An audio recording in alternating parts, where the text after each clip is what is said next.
Bakit ba nagkakaroon ng migraine ng isang tao, mga boss? Ano ba yung dahilan? Andito ako sa ospital kasi nalalabo yung mata ko, sumasakit yung ulo ko sa loob ng 4 days. Ito na pa ito. Napahid ko sa mata ko. Ano ba ito nangyari? Kumalat sa mata ko tong ano.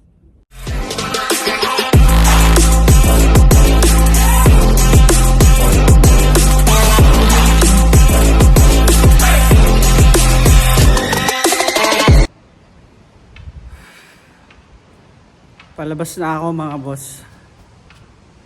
Andito ako sa ospital. Pero ngayon, okay na ako.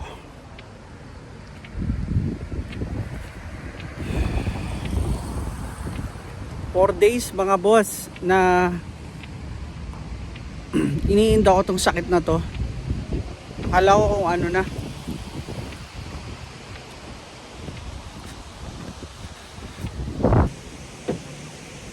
Ano ba ito nangyari? Kumalat sa mata ko tong ano. Wala akong tissue dito. Di bale, pauwi na ako. Sa bahay ko na lang to ayusin. Tanggalin ko sa bahay. Dito na ako sa bahay, mga boss.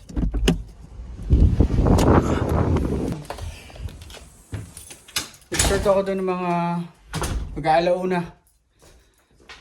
Tapos ay ngayon lang natapos. Pero okay lang. Okay lang sa akin yun. Importante na nalaman ko kung anong problema sa mata ko, kung anong dahilan.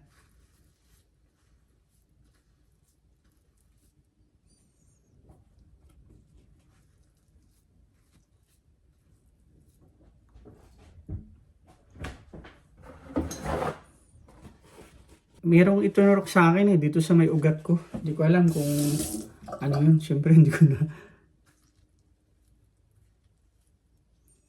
Ayan. Oh. Dampe, oh.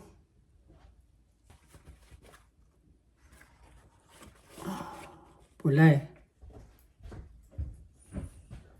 Magpalit lang ako ng uniform 7-Eleven, tapos pasok na ako ulit, mga boss.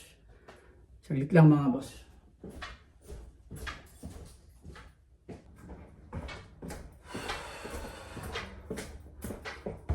Pasok na tayo, mga boss. Medyo okay na yung mata ko.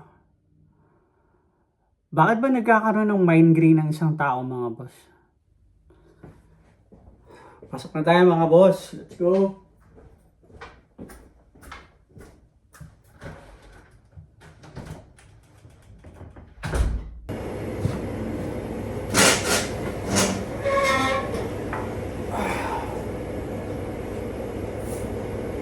Hindi ko pa tinatanggal, mga boss.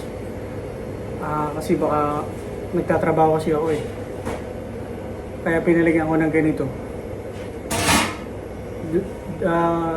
Dito nilagay sa ugat ko yung ano eh, yung gamot.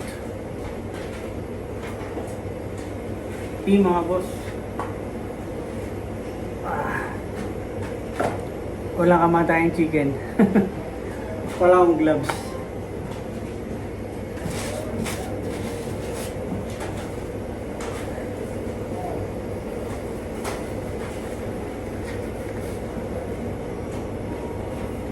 Kain tayo, mga boss.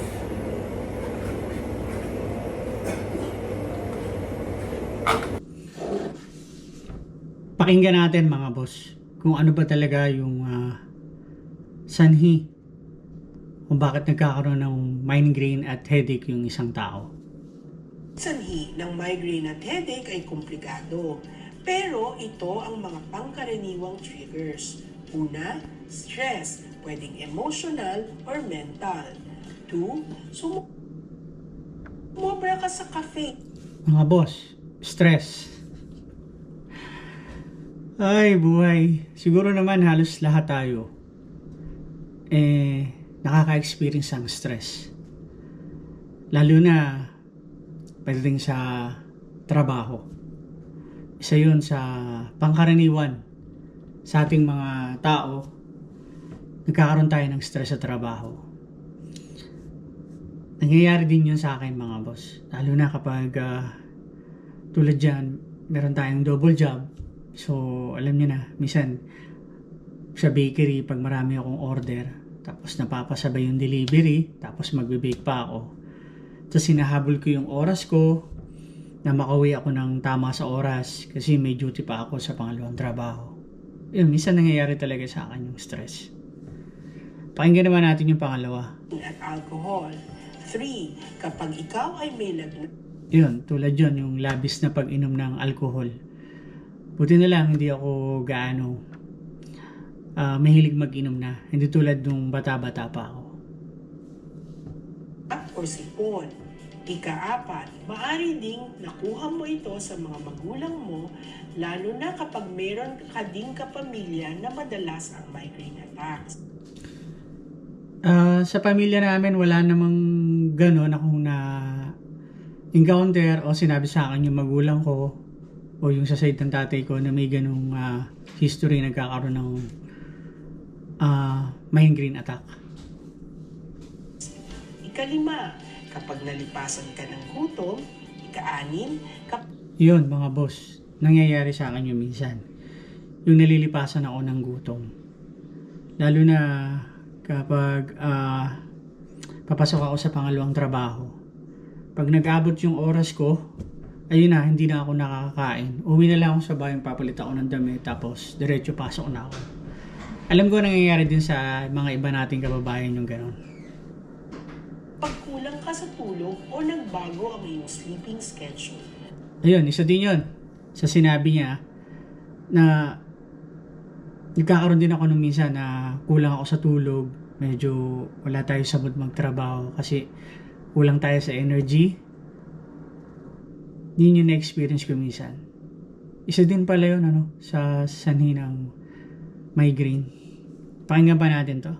At panghuli, kapag sumobra ang screen time mo sa gadgets tulad ng mobile Nako. phones at computer. Para sa headache, maaaring Ayun, doon ako tinamaan mga boss. Yung sobrang paggamit ng gadget.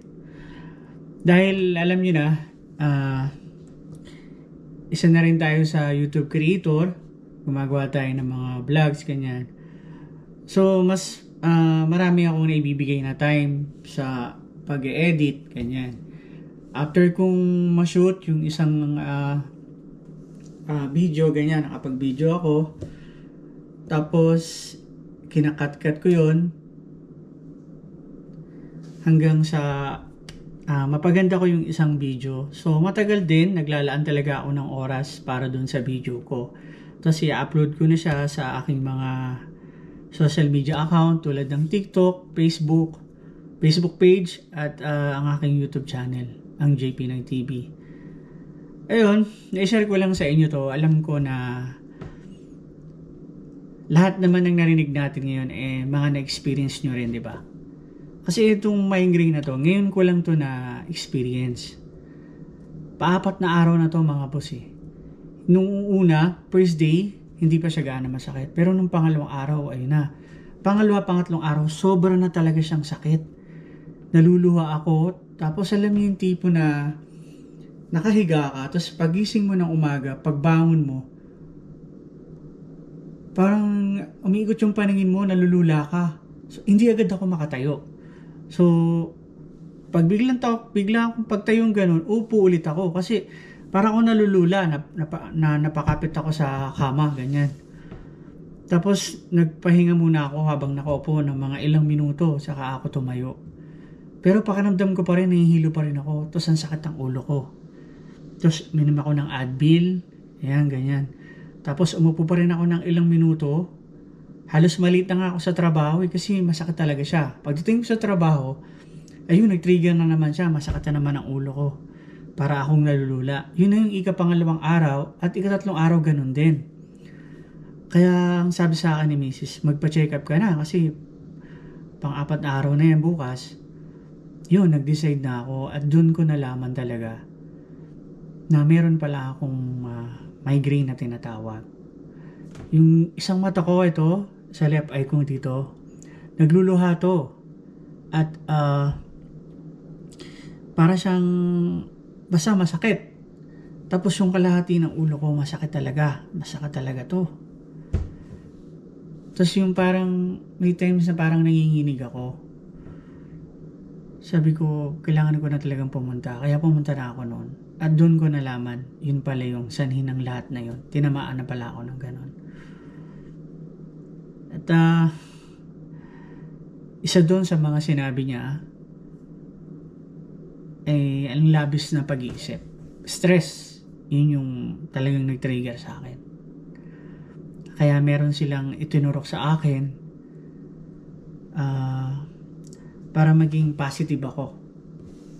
Na yung isip ko na hindi ako mag-isip lagi. So yun lang, na-share ko lang sa inyo mga boss kung ano yung nangyari sa akin nung ako ay nagpa-hospital. Mahirap magkasakit mga boss.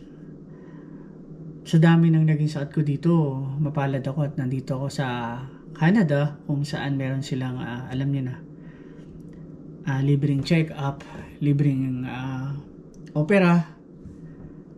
Pagdating naman sa gamot, malaki naman yung discount na talaga na binibigay nila. Lalo na kung nagtatrabaho ka sa malaking company, halos i-covered na nila lahat. Pati gamot mo, pati dental mo. Kasi dito ang dental medyo mahal. Pagdating sa dental, iba na yon. Hindi tulad ng sa ospital, yung mga opera, ganyan, libre yan. Ay, buhay. Kailangan ingatan natin ang ating sarili mga boss. Hanggat maaari ay iwasan natin mga stress. Pero ako pinipilit kong iwasan ng stress pero nangyayari talaga. Ano mga boss? Maraming salamat sa inyo ha sa palagi niyong panonood sa akin sa JP Noy TV.